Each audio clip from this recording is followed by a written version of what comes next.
Okay, ladies and gentlemen, well, welcome back to another day with my dogs. Absolutely having fun out here. It's a little breezy, a little windy, so hopefully it doesn't bother the microphone here. So I'm sitting here right next to my buddy, I almost said Luke, Diesel, and this is little Diesel.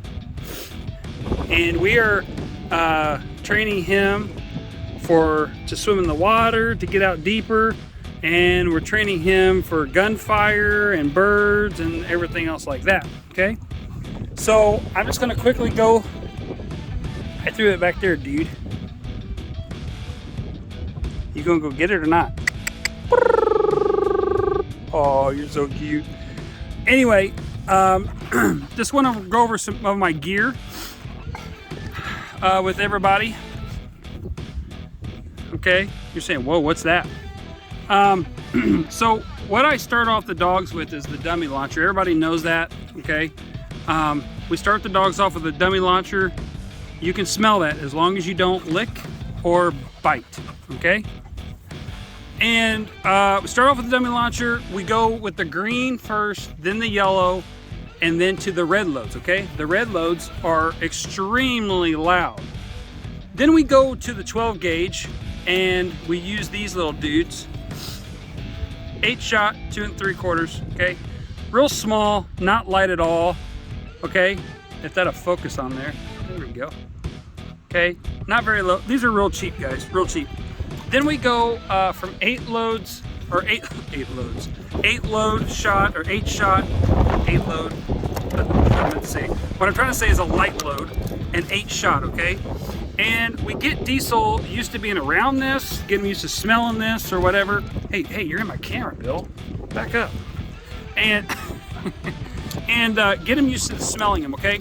Now, one thing we don't want to do, and I think I mentioned this in a previous video, is we don't want to leave our shotgun shells laying around. Okay. Number one, we don't want him to get the gunpowder in his mouth. Okay. And the second thing is we don't want him retrieving shotgun shells. Okay, we want him to retrieving birds. All right, now down the road we're gonna get him on like he won't be here, like he's not gonna be a true started dog.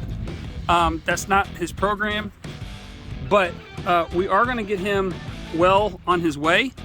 And what we're gonna do, what we've been doing is get the gunfire. Okay, so he's doing good in the swimming. We're gonna advance him on the swimming and get him used to that. Okay, now this is my 12 gauge. What we do with the 12 gauge, then we jump down to the 20 gauge, because my 20 gauge is a lot louder than, excuse me sir, my 20 gauge is a lot louder than my 12 gauge. Okay, and the reason that is because of the distance of the barrel from here to there. The longer the barrel, the quieter your shot is.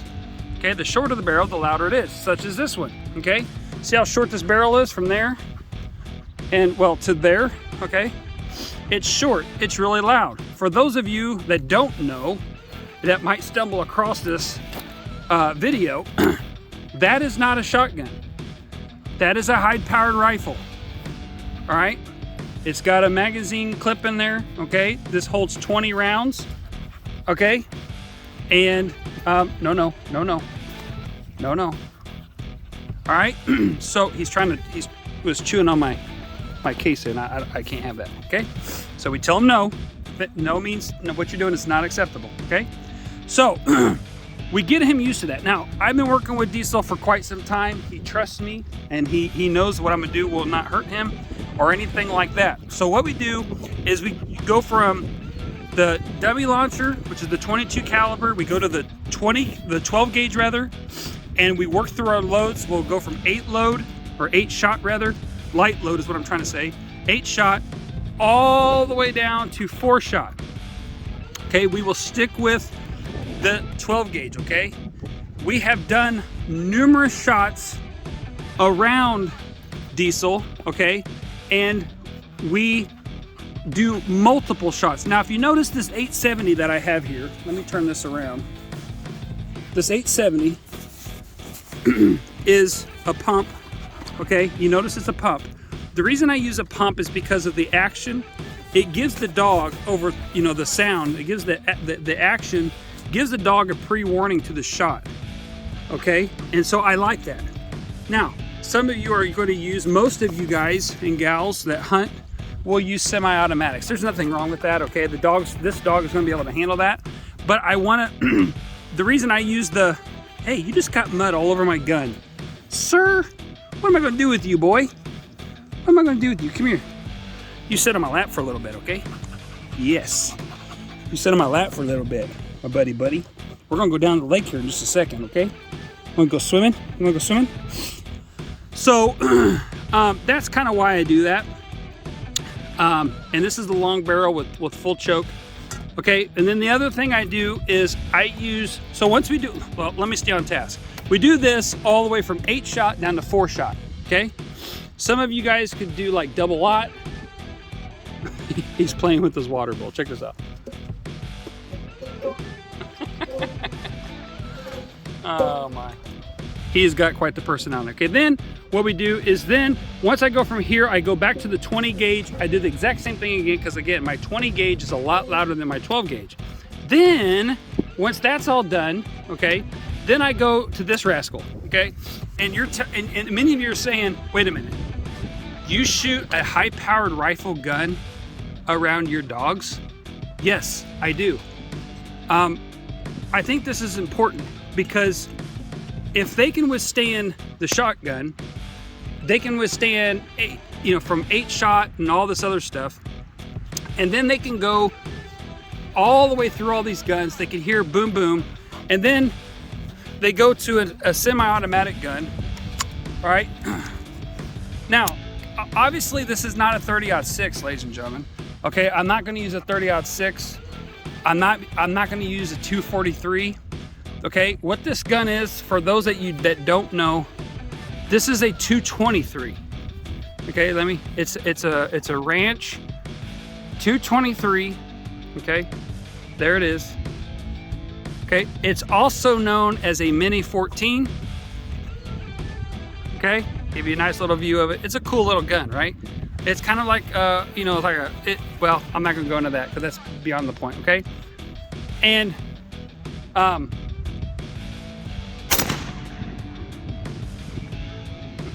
he just lays there, he's like, this shade is so nice, I love this. Okay, but look, it don't even bother him. Diesel, hey. It's so windy. I don't know if you can hear that. Diesel, there you go, buddy. There you go. That's a good boy. So anyway, so my point of doing all that is that the high power rifles, they put off a lot louder of a boom boom, okay? for the horrible explanation there, okay? Make sure that we're clear. Okay, safety first. Pull the magazine out. I got the bullet that was in the chamber right here. I use jacketed hollow points so it doesn't ricochet off things, okay? I'm also shooting that direction there. There's nothing over there.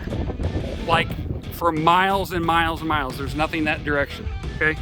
I've done my homework, okay? So that's basically my gear and what I do. And it takes a lot of time. It takes a lot of equipment. Not a lot of equipment, but it takes a lot of bullets, okay? We've gone through, this holds 20 bullets. And let me look inside there. We've got only 1, 2, 3, 4, 5, 6 left, okay? So we've already shot, you've heard it on the video, you've seen him.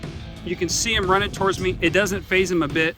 Now again, the reason I use this is because I can simulate by myself multiple men, women shooting, because a lot of guys, a lot of trainers, when I say guys, I'm referring to trainers, and I mean women in that as well. I don't want to leave nobody out.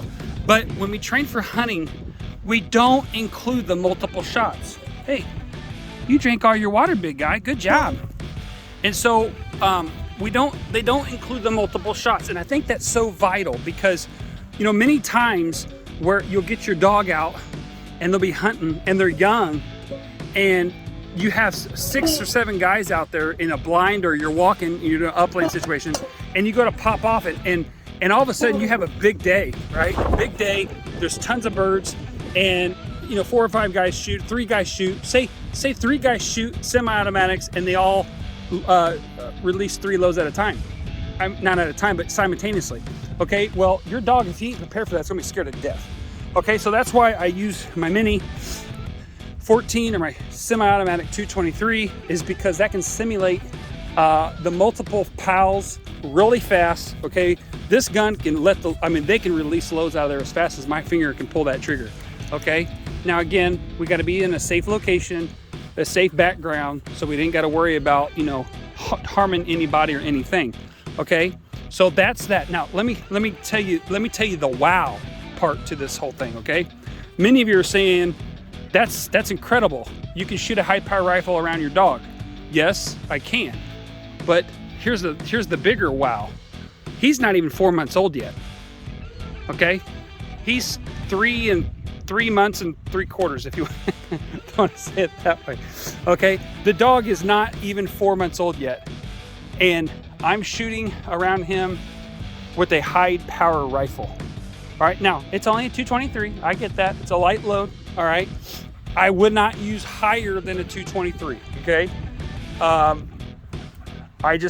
don't do that. All right, if they can handle my 12 gauge with the double aught, and they can handle my 20 gauge with the same thing, and then if I can go down to this here and then pop off my rounds and just unload, and again in a safe atmosphere, unload that clip, and he can take that. Now I wouldn't unload the entire clip extremely fast at his age.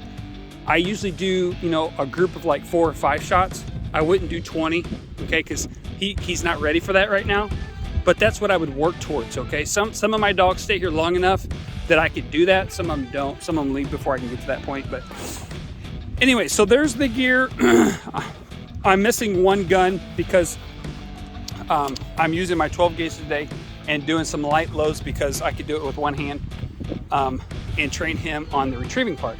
So that's basically what we're doing. Okay, getting him used to the heat and retrieving, and then we're going to take him down here in just a little bit to the lake. So hopefully this video wasn't too boring for you guys. Wasn't much action, minus the shooting of the 223, I suppose.